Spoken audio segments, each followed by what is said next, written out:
ಅಷ್ಟಗ್ರಾಮಗಳಲ್ಲಿ ಇವತ್ತು ಬಂಡಿ ಮಹಾಕಾಳಿ ಜಾತ್ರೆ 3 ಊರಲ್ಲಿ ಮಾತ್ರ ಕುರ್ಜಿ ಬರುತ್ತೆ. ಪರಸೂರು, ಶೆಟ್ಟಹಳ್ಳಿ, ಹಳೆ ಊರು 3 ಊರುಗಳಿಂದ ಕುರ್ಜಿಗಳು ಬರುತ್ತೆ. ಏನು ನಾವು 5 ವರ್ಷಕ್ಕೊಮ್ಮೆ ಈ ಹಬ್ಬವನ್ನು ವಿಜೃಂಭಣೆಯಿಂದ ಆಚರಿಸ್ತೇವೆ. ಅಂದರೆ ವಿಜೃಂಭಣೆ ಅಂದರೆ ನಾವು 5 ವರ್ಷಕ್ಕೆ ಏನು ಮನೆ ಎಲ್ಲ ಸುಣ್ಣ ಬಣ್ಣ ಹೊಡೆದು ಪ್ರತಿ ಮನೆಯೂ ಸುಣ್ಣ ಬಣ್ಣ ಹೊಡೆದು ಪ್ರತಿ ಮನೆಗೂ ಒಂದು ಕುರಿ ಹೊಡೆದು ಆ ಅಮ್ಮನಿಗೆ ಅರ್ಪಣೆ ಮಾಡ್ತೇವೆ. ಬಟ್ ವಿಜೃಂಭಣೆ ಅಂದರೆ ನಮಗೆ ಒಂಥರ ಖುಷಿ ಹಬ್ಬ. ಅಂದರೆ ಎಲ್ಲ 7-8 ಅಷ್ಟಗ್ರಾಮಗಳಿಗೂ ಖುಷಿ ಇದೆ. ಇವತ್ತು ಎಲ್ಲ 3 ಕುರ್ಜಿಗಳು ರಥ ಹತ್ರ ದೇವಸ್ಥಾನದ ಹತ್ರ ಸೇರಿದೆ. ನಮ್ಗೆ ತುಂಬ ಸಂತೋಷ ಆಗ್ತಾ ಇದೆ. ಮುಂದೆ ನಾವು ನಾಳೆ ನಮಸ್ಕಾರ.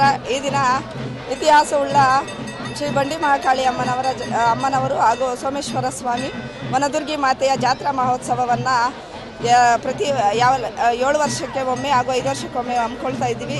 ಅದೇ ಥರ ಈ ವರ್ಷವೂ ತುಂಬ ವಿಜೃಂಭಣೆಯಿಂದ ವಿಶೇಷವಾಗಿ ಎಲ್ಲ 8 ಹಳ್ಳಿ ಗ್ರಾಮಸ್ಥರು ಒಗ್ಗೂಡಿ ತುಂಬ ಖುಷಿಯಿಂದ ಆಚರಣೆ ಮಾಡಿದ್ದೇವೆ. ಹಾಗೆ ಎಲ್ಲ ಗ್ರಾಮಸ್ಥರಿಗೂ ನಾನು ಹೃದಯಪೂರ್ವಕ ನಮಸ್ಕಾರಗಳನ್ನು ಅರ್ಪಿಸ್ತೇನೆ. ಯಾವುದೇ ರೀತಿ ತಾರತಮ್ಯ ಇಲ್ಲದೆ ಎಲ್ಲರೂ ಸಹ ತುಂಬ ವಿಜೃಂಭಣೆಯಿಂದ ಖುಷಿಯಾಗಿ ಈ ಒಂದು ಊರಹಬ್ಬವನ್ನು ಎಲ್ಲರೂ ಸಹ ನಮ್ಮ ಊರಿನ ಹಬ್ಬ ಅನ್ನೋ ಒಂದು ಉತ್ಸವದಿಂದ ಆಚರಿಸಿದ್ದಾರೆ.